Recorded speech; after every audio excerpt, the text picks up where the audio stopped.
Olá! Hoje a gente vai mergulhar num período que, sério, redesenhou o mapa do mundo. A Era dos Descobrimentos. Para começar, vamos fazer um exercício de imaginação. Pense aí, e se, de um dia para o outro, a rota comercial mais vital do planeta, aquela que trazia todas as riquezas e produtos exóticos, simplesmente fechasse? O que aconteceria? Pois é, isso não é só uma hipótese. Em 1453, com a queda de Constantinopla, foi exatamente o que aconteceu com a Europa. E essa crise gigantesca acabou dando o pontapé inicial para uma das eras mais transformadoras da história da humanidade. Ok, vamos entender isso melhor. Quando os turcos otomanos tomaram Constantinopla, eles basicamente fecharam a porta que ligava a Europa à Ásia. Isso quer dizer que as especiarias, a seda, tudo aquilo que os europeus adoravam, de repente ficou caríssimo, com impostos nas alturas.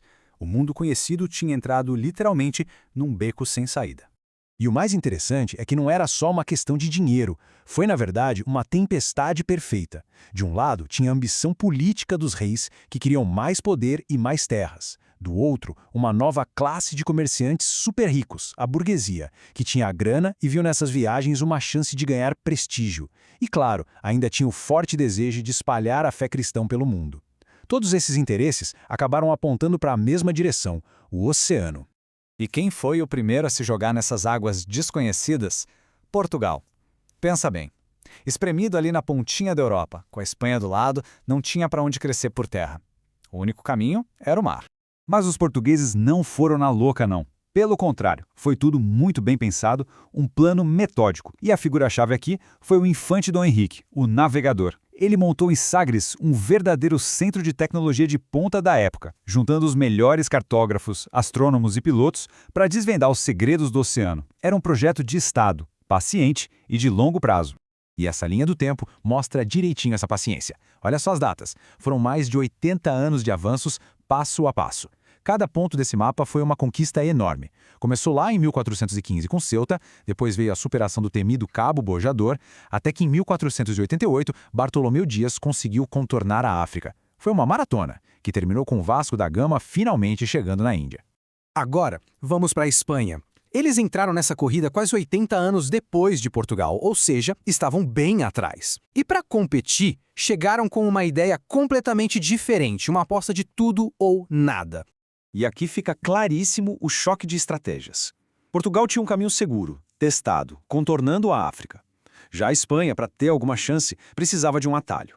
E a proposta do Cristóvão Colombo era justamente essa. Em vez de dar a volta no mundo, por que não ir reto? Navegar sempre para o oeste para, teoricamente, chegar no leste. E qual foi a reação a essa ideia? Bom, Colombo ofereceu o plano primeiro para Portugal, que disse não obrigado. Para os navegadores portugueses que conheciam bem o oceano, aquilo era arriscado demais. Mas na Espanha, a rainha Isabel de Castela precisava de uma jogada ousada para competir com os vizinhos. E ela resolveu bancar essa ideia que muitos consideravam uma verdadeira loucura. O resultado dessa aposta espanhola foi, assim, um terremoto na história. Em 1492, Colombo não achou um novo caminho. Ele achou um novo mundo. E isso foi o estopim para uma avalanche de explorações. Em pouquíssimo tempo, os espanhóis confirmaram que se tratava de um novo continente. Chegaram ao Oceano Pacífico e deram início à primeira viagem ao redor do globo. O mais irônico é que a busca por um atalho acabou revelando algo infinitamente maior.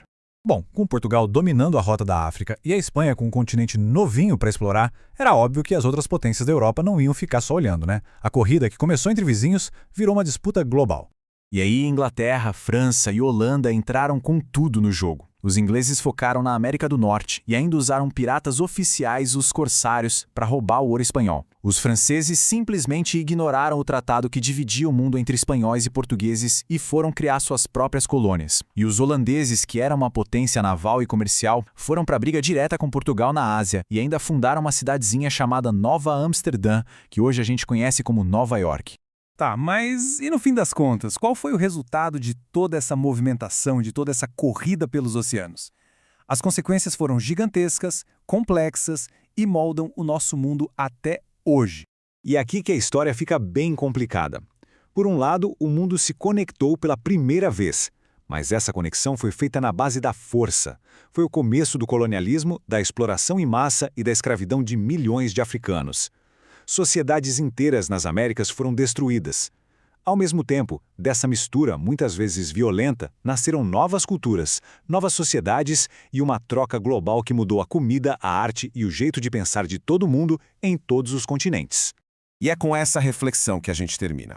A era dos descobrimentos uniu os continentes e criou o mundo globalizado que a gente vive hoje. Mas o preço dessa conexão foi altíssimo, e é um legado com o qual o mundo lida até agora. A pergunta que fica no ar é: como é que se equilibra a sede por inovação e conexão com o seu enorme custo humano?